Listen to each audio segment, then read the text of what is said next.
¿Cómo están? Bienvenidos a Lente Rosa Radio, a Lente Rosa Redes Sociales. Como siempre nos da un gran gusto que nos acompañen todos los viernes 1 de la tarde desde Radio Aztlán, nuestra casa en radio, y desde Estudio Israel de mi amigo Ángel Ayala. Aquí estamos transmitiendo este programa y que seguramente el tema de hoy le va a llamar mucho la atención, no solamente el concepto, sino algunas cifras que vamos a conocer y que le van a impactar. Comenzamos, vamos a ver de qué se trata. Este es el tema de hoy en Lente Rosa Radio. Cada vez de manera más constante escuchamos alguna noticia sobre agresiones dentro de la familia. El hogar, que para muchos de nosotros es lugar de cariño, protección, seguridad y que en ocasiones se convierten en escenarios de tristes y trágicas historias protagonizadas por menores de edad que son victimizados. El maltrato a los niños y niñas es un problema universal que ha existido desde tiempos remotos. Sin embargo, es en el siglo XX con la Declaración de los Derechos del Niño en la ONU en 1959 cuando se le considera como un delito y un problema de profundas repercusiones psicológicas, sociales, éticas, legales y médicas. El maltrato infantil son todas aquellas acciones que van en contra de un adecuado desarrollo físico, cognitivo y emocional del niño, cometidas por personas, instituciones o la propia sociedad. Y se puede clasificar en el maltrato físico la negligencia o el abandono, maltrato emocional, la explotación o el abuso sexual. Hoy en Lente Rosa con Luz Amalia Barrón hablaremos del abuso infantil en el marco del día para concientizar y sensibilizar sobre esta problemática social que atenta con nuestra niñez de una forma impresionante en México. Y no podemos cerrar los ojos. El maltrato infantil es un problema de todos. Y precisamente pues en el marco de este 19 de noviembre, que es el día que se ha instituido precisamente para lo que es la sensibilización en el tema del abuso infantil, es que hoy vamos a tocar ese tema tan importante. Tenemos dos especialistas para hacerlo, 12 mujeres que se preparan día a día en este y en muchos otros temas. Y pues el día de hoy enfocándonos, ahorita antes de comenzar escucharlas, hablar de esas cifras, a mí sí me impresionó, y más aún que corresponden a nuestro estado, a nuestro municipio, y el abuso infantil es una realidad en Nayarit. Tenemos con nosotros a la magistrada del Poder Judicial de nuestro estado, Ana Velasco García, bienvenida. Gracias por la invitación, Luz Amalia. Muchas gracias. Y a la sexóloga Graciela Cantú Cepeda, bienvenida. Gracias, Luzami. Y con todo y gripe y tos, por aquí estás.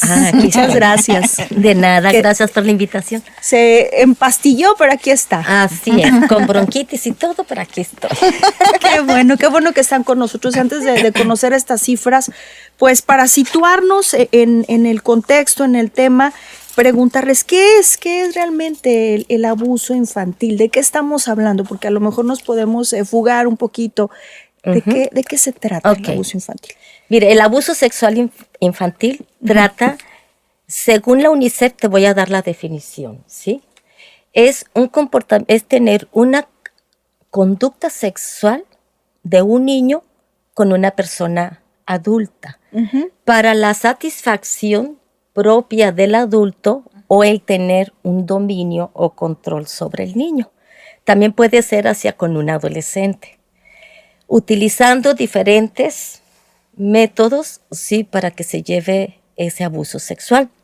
Para que se pueda considerar que es un abuso sexual, sí, tiene que haber dos cosas, una coerción y tiene que haber una simetría, ¿verdad? La simetría va a ser una simetría en cuanto a poder, una simetría en cuanto a edad, una simetría en cuanto a madurez, una simetría en cuanto al impacto que puede tener la persona, sí, a tener una conducta sexual. Al decir una simetría en cuanto a edad, tiene a partir de 7 años para acá, se redujo el tiempo. Antes tenía que haber una simetría de 10 años aproximadamente. Ahora la simetría es de 5 años, ¿sí? Entonces, con esa simetría, con eso se va a considerar que es un abuso. ¿Por qué? Porque la persona adulta o el adolescente sabe lo que está haciendo y el niño no, ¿verdad? Una simetría en madurez porque la persona adulta tiene la madurez suficiente para saber que la conducta sexual, qué impacto puede tener hacia él como adulto, y también qué prejuicio o qué perjuicio va a tener hacia el niño, pero el niño no va a saber, ¿sí? Y en cuanto a poder, porque como es mayor, va a adquirir un poder y un control sobre el niño. Entonces tiene que haber esas cosas para que se pueda considerar un abuso, ¿sí? ¿Cuáles son las conductas que se pueden considerar sí, como abuso sexual? Puede ser de contacto y puede ser no de contacto, porque solamente se llega a considerar la violación. Hay personas que llegan a considerar violación, ¿sí? Ok. Todas aquellas conductas sexuales agresivas, ¿sí? Que no son de contacto, puede ser el observar al niño desnudo, ¿sí? O hacer que el niño observe los genitales del adulto, ¿sí? Puede ser que el niño vea pornografía, ¿sí? Puede ser que el niño, aparte, puede que lo esté espiando, ¿sí? O que pueda ver a otros niños. Y las de contacto es cuando hay rozamiento, ¿sí? Cuando el adulto frota sus genitales en el cuerpo del niño, en cualquier parte del cuerpo, o cuando hace el adulto que el niño le toque los genitales al adulto, ¿sí? O cuando hay otro tipo de contacto, pero es contacto, hasta llegar lo que es la penetración, que ya eso, que es el coito, se conoce como violación, ¿sí? Es cuando ya hay una penetración, ya sea del pene, ya sea del dedo o de cualquier otros objetos, ya sea en vagina, en ano o en boca. Entonces, son diferentes ya maneras. Otra cosa que se me olvidaba es cuando a los niños le hablan con un lenguaje muy sexista, con un lenguaje hasta de pornografía. Sí, eso también entra dentro del abuso. Todo eso dentro del abuso sexual infantil. Niño. Exactamente. Ahora, yéndonos un poquito, extendiéndonos un poquito más a lo que es el abuso infantil, lo que es el aspecto sexual, podría decirse lo más grave que pudiera cometerse en contra de este niño, hablando ya de sus derechos. Cuando hablamos de abuso infantil, bueno, puede ser desde que se le agreda físicamente, desde que se le explote, porque también yo te preguntaba hace rato, los niñitos que vemos de repente que piden limosna o que están trabajando en lugar de ir a la escuela o en lugar de estar durmiendo en casa, si también ese es un tipo de explotación. Entonces, el abuso infantil se extiende a varias vertientes. Sí, claro. Pero la más grave sería esta. Entonces. Sí, esta sería la más grave, definitivamente. Sin embargo, hay otras igual de dañinas, como por ejemplo la explotación laboral infantil. O sea, es dañina de manera distinta, pero finalmente sus emociones, su cuerpecito son lastimados de manera muy violenta. Hay situaciones en las que los niños son obligados a trabajar, a pedir limosna, a robar, inclusive son formas de abuso infantil. Un niño debe ir a la escuela, un niño no está hecho para trabajar. Un niño debe recibir amor, cariño en casa. Y alimentos. Alimentos, también, sobre ¿verdad? todo. No ellos alimentar a los adultos, porque trabajan para los adultos. Todos, yo creo que en la ciudad hemos visto en las esquinas a los niños que están vendiendo chicles, que están vendiendo algún producto o que quieren limpiarte el parabrisas, etcétera. Por ahí están los adultos. Ahí están vigilando que los niños estén trabajando. Hay niños que inclusive te pueden pedir de comer porque no lo han hecho a las 11, a las 12. ¿Me regalas un pan? Si te lo ven. ¿O me regalas agua? Y están siendo explotados. Es otra forma de explotación. Legalmente hay acciones que hacer en ese sentido. Y evidentemente que este tipo de explotación lleva a la más grave. Bueno, También, es que puede ser en una muchos primera casos. etapa y Ujú. una segunda. No necesariamente, puede ser esta. pero puede ser parte. Sí, porque claro. están expuestos. Claro, hay niños que viven en casa con su papá y con su mamá, como cualquier otro niño que viva con sus papás y están siendo violentados sexualmente. Por el papá biológico o por el padrastro. Yo te puedo decir que según mi estadística, el 90 y tantos por ciento, 97, 98% de los asuntos son violentados sexualmente las niñas por el padrastro, al que le llaman padrastro, pero esa no es una figura correcta, porque padrastro es aquel que está casado con la mamá, ¿sí? Legalmente. Y el otro es la pareja sentimental de la mamá. No tiene la figura, sin embargo tiene una autoridad dentro del hogar y que los niños pueden tenerle cariño, inclusive, o pueden tenerle miedo. Y muchas veces existe cariño. Imagínate, existe Sí, el cariño que les terrible. están haciendo daño. Claro, claro. Vamos a hacer una pausa muy breve para seguir con el tema de hoy. Mucho que platicar, espero que nos alcance el tiempo, pero el primer bloque por lo pronto ya se agotó. Regresamos enseguida. Lente Rosa Radio. Estamos de regreso en Lente Rosa Radio y en redes sociales con el tema abuso infantil, abuso sexual infantil, concretamente con nuestra sexóloga, nuestra magistrada, que nos están hablando de este tema tan interesante. Y antes de seguir, comentarles que usted puede contactarnos a través de redes sociales, en nuestro Facebook Lente Rosa con Luz Amalia Barrón, o bien en el personal Luz Amalia Barrón Vivanco, para que nos den a conocer qué tema les gustaría que habláramos en esta ocasión, en los diferentes temas que hemos abordado, todos enfocados a lo que a la familia le importa y le interesa. Y este tema, claro que nos interesa a todos. Ya lo comentaba la magistrada hace rato, todos los niños que vemos por ahí en la calle trabajando, dando grasa a algunos, otros limpiando parabrisas, y que no sabemos realmente de dónde proviene esa actividad que ellos realizan, si las están mandando sus papás porque realmente no tienen para comer y el papá está enfermo, la mamá también, o si hay algo más allá. Existen tipos de agresión en este sentido, tipos de abuso infantil en el aspecto sexual. ¿Cuáles son? ¿Cómo los podríamos clasificar? Dentro de la violencia sexual, pues está el abuso sexual infantil, niños, niñas y adolescentes. Está el estupro, está la violación, está lo que se considera atentados al pudor. Ahorita la magistrada va más o menos a explicar cada uno de ellos. Está la pornografía infantil, ¿sí? Está Trata de personas.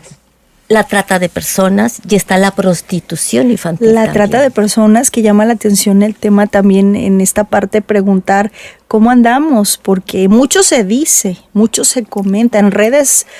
Ustedes saben que ya es el noticiero del momento, Sí, ¿no? claro. Las redes, todo lo que te cuentan, pero ¿denuncias hay? No hay denuncias. Por lo tanto, si no hay denuncias, pues tampoco tenemos juicios iniciados, ningún procedimiento. Pero de que ya se vino a investigar si existe en Nayarit la trata de personas, ha quedado claro que existe en algunos municipios específicamente. Y hablaron con bastante preocupación de Bahía de Banderas, en donde el abuso infantil es sexual, y es laboral. El tema de prostitución de las chicas, las adolescentes, cómo se las llevan a otros países inclusive. Se han encontrado chicas de Nayarit en otros países y en asuntos relacionados con la trata de personas. Nosotros no hemos podido dar ninguna información porque no hay denuncia. Y yo creo que es importante entrar en la capacitación a los ministerios públicos, a la gente que sepa del tema y que denuncie lo que ve. Porque hay chicas, hay adolescentes que están trabajando en prostitución y no sabes si es su voluntad o están siendo obligadas. Y entonces hay una diferenciación que se tiene que hacer para ver si se trata de una trata de personas o de otro tipo de delito. Sin embargo, es importante tenerlo en consideración y que la autoridad voltee, por favor, al tema de la explotación infantil y de la prostitución, porque se pueden encontrar con temas muy delicados muy delicados. De verdad que ya cuando me comentaron que había chicas de Bahía de Banderas que no necesariamente eran locales, sino de aquellas familias migrantes hacia el municipio que vienen de Chiapas, de Oaxaca, de Tabasco, etcétera, que vienen para trabajar y que las muchachitas están buscando un empleo, luego resulta que son sustraídas y están en otro lado. A mí sí me parece un tema muy delicado. Y son menores de edad muchas de ellas. La mayoría son menores de edad. Claro que hay trata de personas en adultos, pero la mayoría son menores de edad y muchos son niños y niñas. Entonces sí hay que tener mucho cuidado. E inclusive también han utilizado a bebés. ¿Cómo? Sí. También Yo bebés. también supe que hay bebés que son extraídos y posteriormente los venden también para que posteriormente tenga fines es sexuales. trata de personas también. Y ese sí. es trata también de Sí. personas. Es realmente esto que estamos escuchando, esto que nos están diciendo, pues son realidades que se están viviendo en estos momentos y que como sociedad sí, a lo mejor en redes y comentando, uy, estoy contigo, esto está muy mal, pero pues en realidad, ¿qué estamos haciendo? Porque si tú estás diciendo que no hay denuncias, Sí, Nora, sí. quiere decir que toda esa gente que está comentando lo que sucede, por ejemplo, en Bahía, pues solo lo comenta, pero no se atreve a denunciarlo. Es probable, porque quienes han dado esa información son personas de la Ciudad de México que vienen a investigar, ¿sí?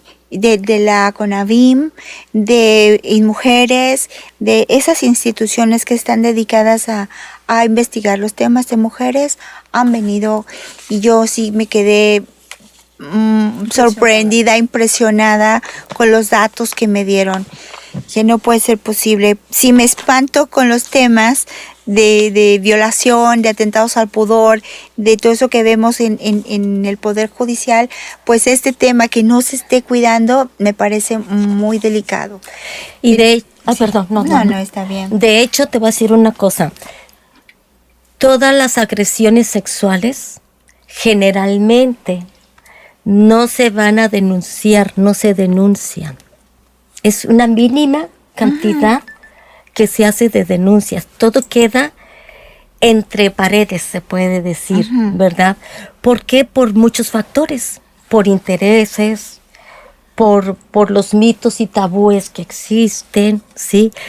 Porque como es un problema que puede afectar mucho dentro de la familia, porque generalmente el abuso sexual infantil se da dentro de casa, ¿sí? Las historias de horror se viven allá el hogar. adentro. Sí hay de amigos, por ejemplo, si se habla, por ejemplo, de agresores, pues pueden ser externos e internos. Cuando se habla de externos o internos, es externos de la casa o internos dentro de la casa. Pero la mayoría de las veces es gente conocida, ¿verdad? Claro Sí, que claro, sí, es claro. padres, Sí. abuelos, tíos, hermanos, amigos de los compadres. amigos, los compadres. Ajá, sí. Y hay personas que son externas, pero se van acercando a los papás Sí. para tener ese acercamiento hacia con el hijo, para tener al tener ese acercamiento, una de las maneras que utiliza el agresor sexual en niños es que los va motivando, los va enamorando, sí, se va acercando para que tengan confianza, que el niño le tenga confianza, y entonces ya Poder tenerlo consumar. cerquito, entonces ya empieza él a tener conductas agresivas sexuales. Sí, ocurre frecuentemente. Hay asuntos, por ejemplo, que vemos nosotros en los atentados al pudor. ¿Qué son? Son los tocamientos, de los que hablaba Graciela, ¿sí? En los que pueden inclusive ser manipulados de una manera que pueda considerarse que es una violación equiparada. Hay violación como tal, la penetración, como ya lo dijo Graciela, con objetos, con las manos, con la boca, etcétera. Hablamos de atentados al pudor, hablamos de violación, estamos hablando de Estupro. estupro. ¿Estupro Mira, qué es? Fíjate que el estupro es una figura muy frecuente. Es Cuando una persona adulta enamora a una menor de edad, la seduce y logra el coito. Con su voluntad, por su voluntad, ¿sí? Entonces es muy frecuente encontrar niñas de 13, 14 años que a causa de un estupro resultaron embarazadas y fueron luego abandonadas, ¿sí? Eso es muy común. Las niñas que están en secundaria, en sexto de primaria, que tienen un noviecito que es mucho mayor que ellos, que se puede dar entre adolescentes, aunque el estuprador no sea mayor de edad, puede darse, y las menores siempre tienen que ser de 18 menos de 18 años, ¿sí? Entonces es muy común, es muy frecuente eso. No se denuncia en todos los casos, tampoco se denuncia en todos los casos los atentados al pudor, ni se denuncia en todos los casos la violación. Pero aún así, delitos sexuales en el municipio de Tepic llevamos aproximadamente 190 y tantos, nada más en el municipio de Tepic. Si sacamos toda la estadística del estado, va a ser similar o mayor, un poco mayor, porque cada año se ha ido incrementando, digamos entre 8, 10, 12 asuntos cada año en incremento. Vamos a rebasar los 220 aproximadamente, 220, 230, aunque no recuerdo si fue en 2013, creo, que llegamos casi a los 260. Y en la mayor parte de los casos es contra mujeres, contra niñas. Contra niñas. Nos hablabas de un porcentaje también. Más del 95, 97% son niñas.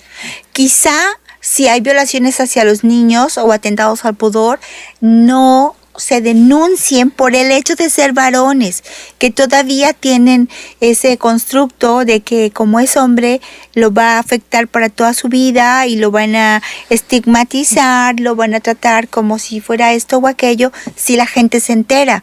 Pareciera que está muy normalizada la violencia hacia las mujeres y que pues no importa, que se sepa, se acostumbra.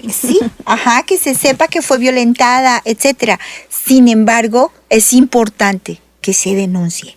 Sí, es fundamental que se denuncie.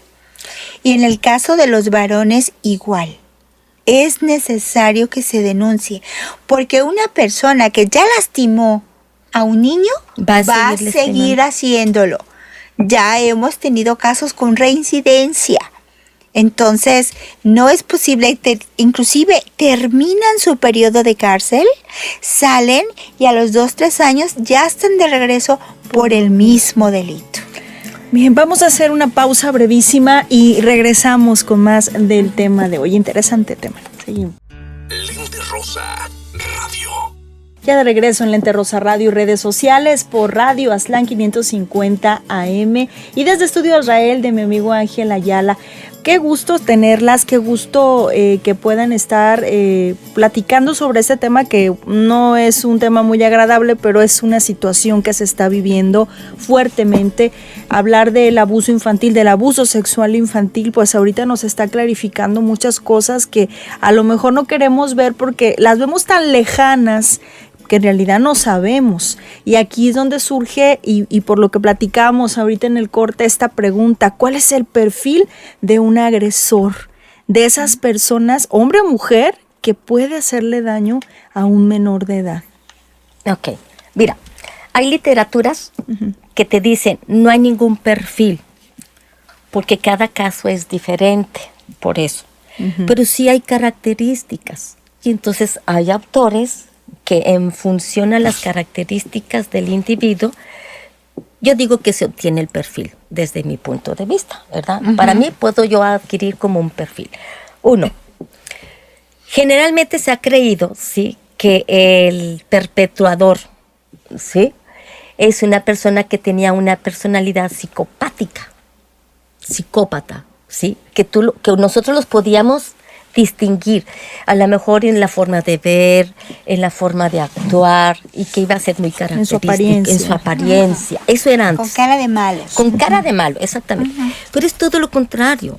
Es una persona que es padre de familia, ¿sí? En algunos pueden tener una relación estable de pareja o aparentemente estable de pareja, ¿sí? Pero que su gusto son los niños, ¿sí? ¿Y qué pasa? Cuando aparentemente, y digo aparentemente es una relación estable, porque generalmente estas personas no tienen una relación estable ni afectiva ni sexual, no pueden llevar una conducta sexual adecuada a adulto, de adulto con adulto, no lo pueden. Entonces, por lo tanto, necesitan ellos para poderse satisfacer con un niño, ¿verdad? Y es una manera de poder llevar a tener un poder y un control. Entonces, de esa manera, ellos se pueden sentir potentes sexualmente. Entonces, por lo tanto, ellos llevan y tienen una relación de poder. Y buscan niños o buscan parejas sumisas. ¿Para qué? Porque también violan a sus parejas. Sí, ese es uno. Otro se conoce como el pedófilo. Son aquellas personas mayores que tienen una expresión comportamental exclusiva, ¿sí? En la cual solamente sienten satisfacción o un placer sexual con niños. Nadie le llama la atención. E inclusive dentro de los pedófilos también tienen sus características y clasificación, porque hay algunos que les gustan exclusivamente chiquitos, ¿sí? Hay otros que pueden estar entre la preadolescencia, ¿sí? Y entonces también ellos. Bien. Hay otras personas, ¿sí? Que ejercieron también un control sobre ellos, ¿sí? Que a lo mejor también fueron víctimas de un abuso sexual. Y aparte, ¿sí? Tienen un pobre control de impulsos. ¿Y qué pasa? Que dentro de casa, fíjate bien, porque es algo bien importante, y ojo, papás que nos están escuchando, ¿verdad? Porque depende mucho de eso también. En casa siempre tiene que haber normas y valores y poner límites, ¿verdad? Ok. Entonces, hay padres que no ejercen ni viven esas normas, ni ejercen esos límites, y en el cual permiten que los hijos satisfagan todas sus necesidades a costa de lo que sea. Entonces, por lo tanto, si ellos quieren tener un placer sexual, lo van a utilizar a costa de lo que sea. Y tienen ese pobre control, no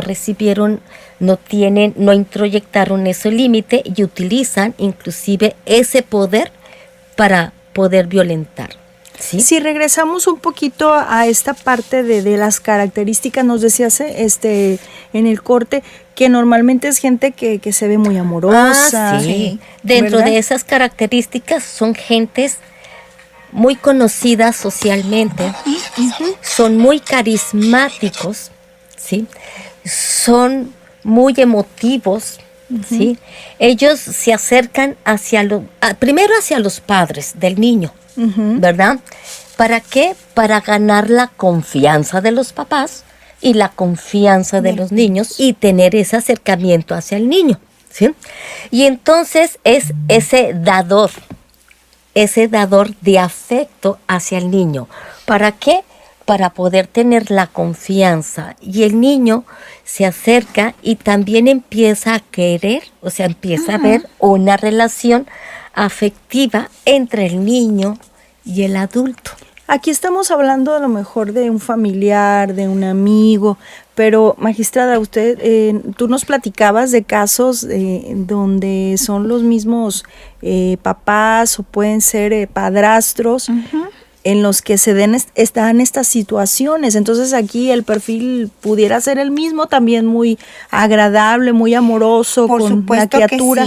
Por supuesto que sí. De hecho, las madres, al ver el trato que tiene su pareja sentimental con los hijos, dejan a sus hijos con toda la confianza del mundo encargados con ellos.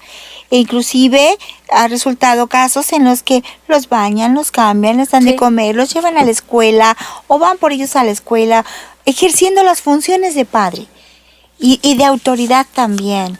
Sin embargo, cuando ya descubres esa historia de terror que está debajo de toda esa personalidad amorosa, te das cuenta precisamente las características que nos están diciendo ahorita, que ejercen un poder sobre las niñas y los niños, amenazándolos con que voy a matar a tu madre. Es la figura de más amor en un niño.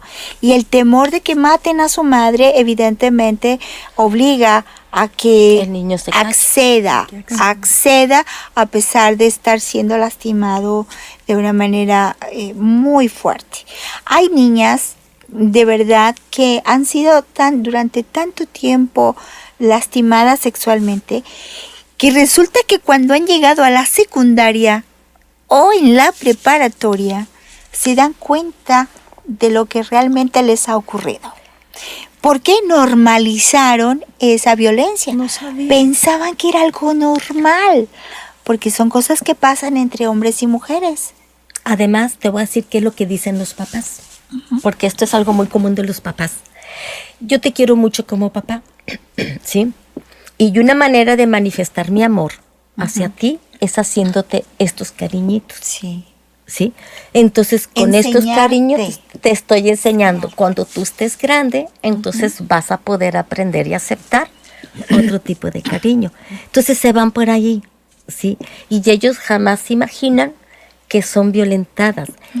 Sí es cierto, como tú dices, Ana, se dan cuenta ya después. Y ahí es cuando entra el que ellos se sienten victimizadas. O aparte, estas historias de horror de generaciones, que es la hermana mayor, lo que Sí, nos claro, platicaban, ¿no? Y que claro, después claro. se va con la pequeñita. Sí.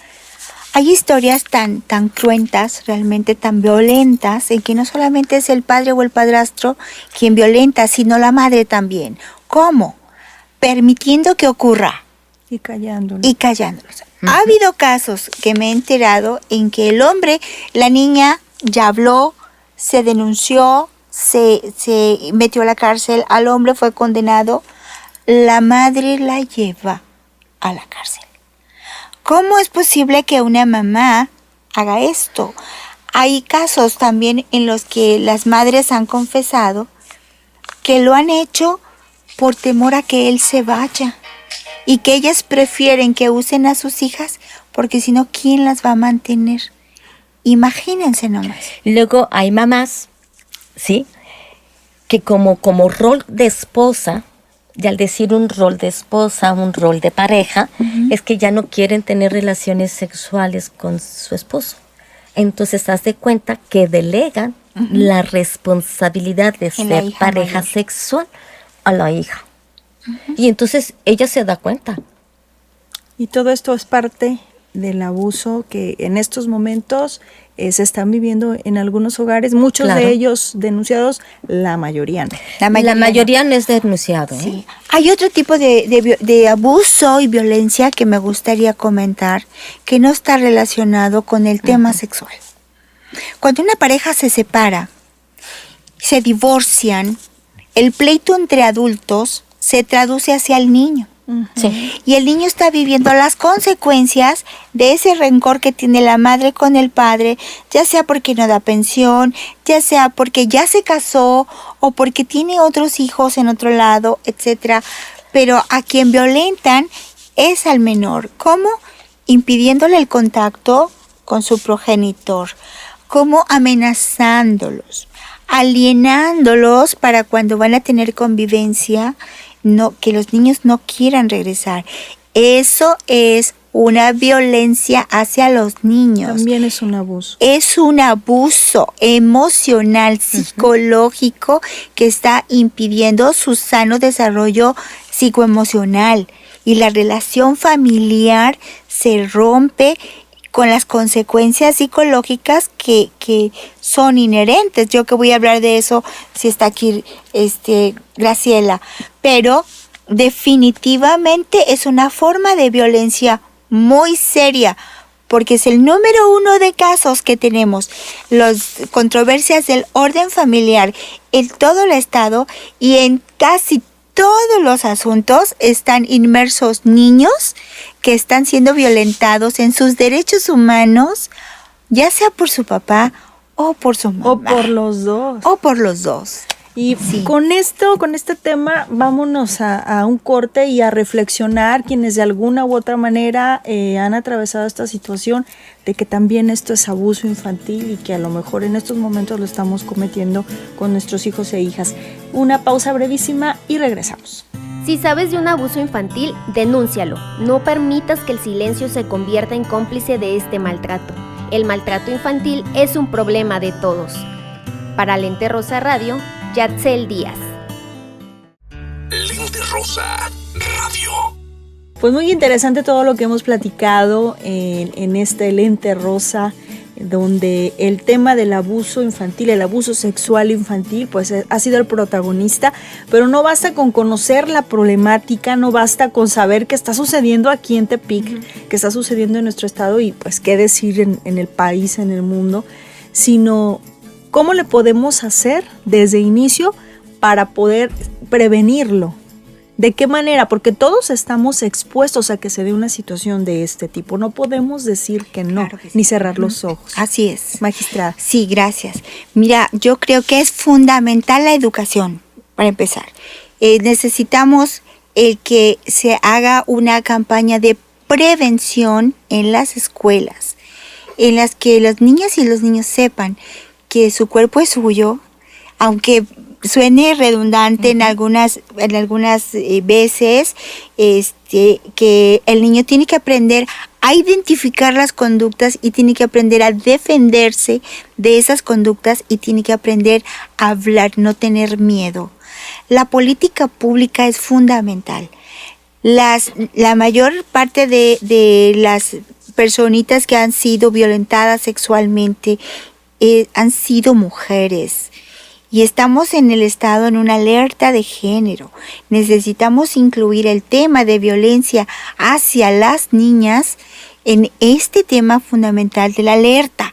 La prevención que se haga respecto del tema nos va a ayudar a disminuir esta estadística, que solamente es lo que se denuncia. Todo lo que está sin denunciar debe ser también muy grave. Yo quisiera que no hubiera una sola. Decir, como decimos en el tema de trata, pues no tengo ninguno. Ojalá. Pero lo mismo que con el tema de trata, se requiere información y capacitación a los ministerios públicos. Nosotros en el Poder Judicial hemos estado capacitándonos en el tema para saber distinguir, porque no todo es trata de personas. Entonces sí requieren esa capacitación y necesitamos todos los 3 poderes en todos los niveles actuar en conjunto para prevenir el tema de la violencia sexual hacia las niñas. Y además del Poder Judicial, pues ese trabajo tan intenso que estás haciendo con un grupo de mujeres en este movimiento de mujeres en voz alta, que vaya que están hablando muy fuerte. Sí, necesitamos hacerlo, porque finalmente si no nos ven, pues nos van a escuchar. Muchas veces hemos dicho que las mujeres estamos siendo invisibilizadas, ¿no?, por los varones y por eso es que estos temas de violencia tan grandes que vivimos. Bueno, pues entonces, aunque hay gente que nos denosta y nos dice gritonas, no importa, no importa. Finalmente, lo que nosotros podamos lograr es en beneficio de todas. Y nosotros pretendemos colaborar con el gobierno, no criticar. Pretendemos colaborar, desde cada quien desde su trinchera. Porque también las políticas públicas es una parte muy importante de la prevención. Claro, y le corresponde a aquellas instancias que están inmersas en el tratamiento de las niñez. Llámese DIF, llámese Procuraduría de Protección de los Menores, trátese del sistema educativo y del sistema de salud. Es fundamental que intervengan para prevenir este asunto. Los niños tienen que saber defenderse. Ahora, hace ratito decías que hay diferentes formas de prevenir, que está la primaria, la secundaria y la terciaria. Sí. ¿Escuché bien? Sí, ¿Cuáles son? Escuchaste bien. Mira, la prevención yo creo que depende de toda la comunidad. Todos tenemos que prevenir. La prevención primaria es enfocada exclusivamente en la educación. Se tiene que educar en una educación sexual en los niños. No nada más los niños, los docentes y todas las personas, toda la comunidad, ¿sí? Y aquí habría que abrirse más, Abrirse, ¿no? claro, Porque claro. luego en la misma escuela hay temas que no quieren tocar. Sí, y otra cosa, la prevención, cuando se habla de prevención es porque se va a trabajar tanto en las causas como en los efectos que tiene una violencia, ¿sí? O puede ser cualquier otro tipo de problema. Entonces, dentro de la prevención primaria es cuando se empieza a sensibilizar a toda la comunidad, ¿sí? A través de pláticas, de cursos, de trípticos, dar información verídica y científica sobre la problemática que se está viviendo. ¿Para qué? Para que se pueda concientizar. Al concientizar, entonces vienen estrategias que podemos hacer, ¿verdad? Y es educación. ¿Qué se debe de hacer en las escuelas y con los papás? Trabajar en la autoestima de los niños, en la confianza, en ser asertivos, tener una comunicación asertivos, el cómo debe de cuidar su cuerpo, tener una educación sexual. Que no debe permitir. Que no debe de permitir. Sí, en casa, principalmente con los papás, debe de haber mucha confianza, mucha comunicación. ¿Para qué? Para que el niño pueda acercarse a los papás y puedan expresar lo que siente, ¿sí? Y puedan creerles. Principalmente. Creerles, porque luego no les creen, ¿sí? Y luego les dicen, fíjate, te voy a decir cómo le dicen. A ver, viene tu tío, dale un beso. Es que mami no quiero. Ay, ¿cómo que no quieres? No seas mal educada, abrázalo, bésalo. ¿Por qué? Si el niño no quiere, tienes que respetarlo. O sea, tiene que haber un respeto hacia la personita, ¿sí? Y tiene que haber un respeto hacia su cuerpo, ¿sí? Ok, ese es por un lado. Cuando la prevención secundaria es cuando ya hay un foco, ¿sí? En el cual se dijo, ¿sabes qué? O en tal escuela o en tal comunidad se detectó que hay una comunidad que ha sido violentada sexualmente. Entonces, se trata, fíjate bien, la secundaria es como se trata también sobre los efectos, es dar una atención a esas personas que fueron violentadas sexualmente, ¿sí? De manera individual, ya sea médicamente, psicológicamente. Y aparte, dentro de esa comunidad es trabajar con todos aquellos aspectos que se requieren que se refuercen los niños para que ya no siga pasando esa conducta agresiva o violenta hacia los menores. ¿Sí? Y la terciaria es donde ya entran todas las instituciones, es donde ya entra lo que es el Estado, porque si hay algo, que se tiene que cambiar dentro de una estructura, ¿sí? Dentro de una comunidad, se pueda ejercer, y entonces el trabajo es conjunto y es interdisciplinario. Entonces, definitivamente, si no hay denuncia, ustedes como autoridad no pueden hacer nada. No podemos actuar. Entonces hay que denunciar. Así es. Y tiene que estar bien hecho, porque nos contabas también, en los cortes se pone muy bueno porque nos platican muchas cosas más, que se dio un caso también de que por estar mal hecho, ¿cómo se llamó el procedimiento? Sí, la averiguación previa. Pues esta persona no se le castigó como debía de ser. Así es. Entonces tiene que denunciarse y hacer bien todo ese procedimiento, ¿verdad? Hoy tenemos un nuevo sistema, hoy es diferente. Estamos agotando el viejo sistema, el escrito en derecho penal, y hoy está el sistema acusatorio, se está trabajando de manera distinta y me parece que está habiendo una buena capacitación. Sin embargo, es un tema en el que hay que estar en constante capacitación. El Ministerio Público lo vemos nosotros en el trabajo que se está haciendo cuando hay apelaciones. Y, caray, qué buen trabajo se hizo. O a mí me hubiera gustado que se hiciera esto por acá, porque tenemos carencias importantes en la Fiscalía. Ese es algo que hay que mencionar. Es importante inyectarle recursos a Fiscalía porque se necesita equipo para las investigaciones, reactivos, se necesita material para trabajar y que yo sé que hoy están haciendo un esfuerzo por adecuar las necesidades para poder hacer mejor su trabajo.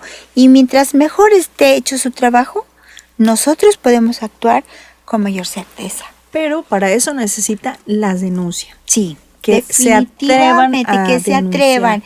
No se ventila el nombre de las criaturas, ¿sí? No son asuntos que se trate públicamente. Hoy los juicios orales en materia de niños son privado, a puerta cerrada, y tienen acompañamiento de una persona de su confianza y además una psicóloga que va a estar en todo momento acompañando a la niña o al niño durante el procedimiento y sin publicidad.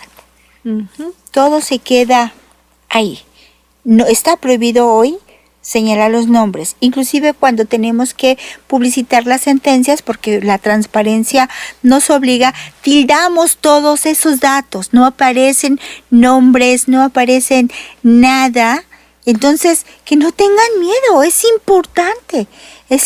Además, con denunciar le estás demostrando a tu hijo que te importa. Claro. Tu hijo, tu hija, que te importa y que es una persona valiosa que requiere ser atendida y que además, como víctima que es, obtenga la satisfacción por parte del Estado a esa violencia que ha estado viviendo, que se castigue al agresor.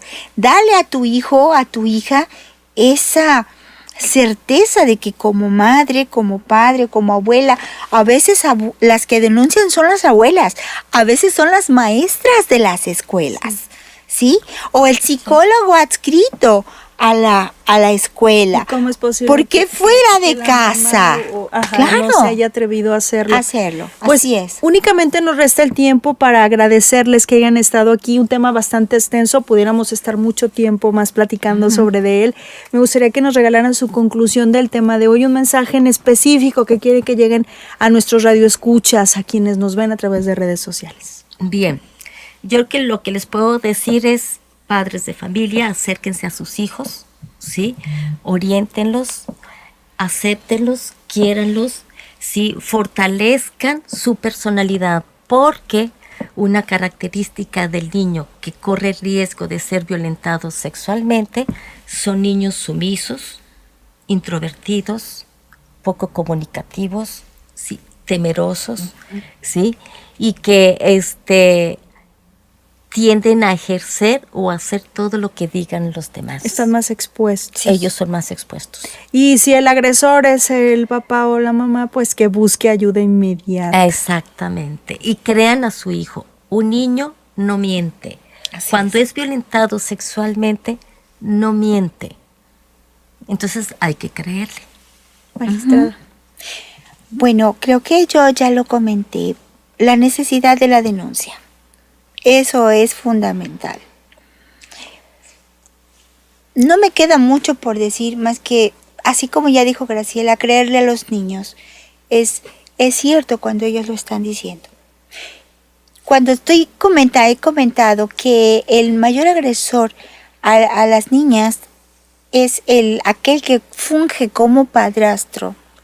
Yo le quiero pedir a las mamás que fueron separadas del papá de sus hijos y que tienen una nueva pareja, que se reconoce su derecho a rehacer su vida, pero es muy importante proteger la integridad de sus hijos.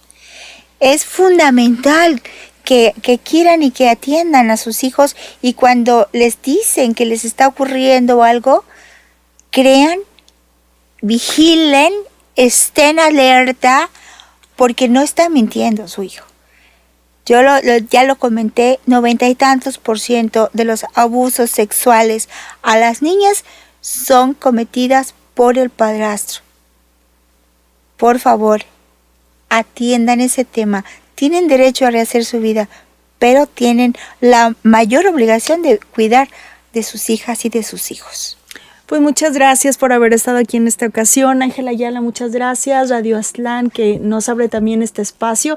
Y pues nos vemos en la próxima, nos escuchamos en la próxima ocasión. Me despido con la frase de todas las semanas. Tú sigues sembrando las semillas de tus sueños, porque si sigues confiando en ellos, ellos buscarán la forma de florecer en ti.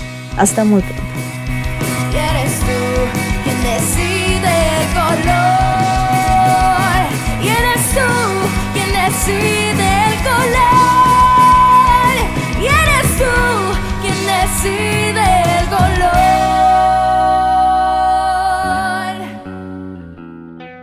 Lente Rosa es realizado en Estudio Azrael.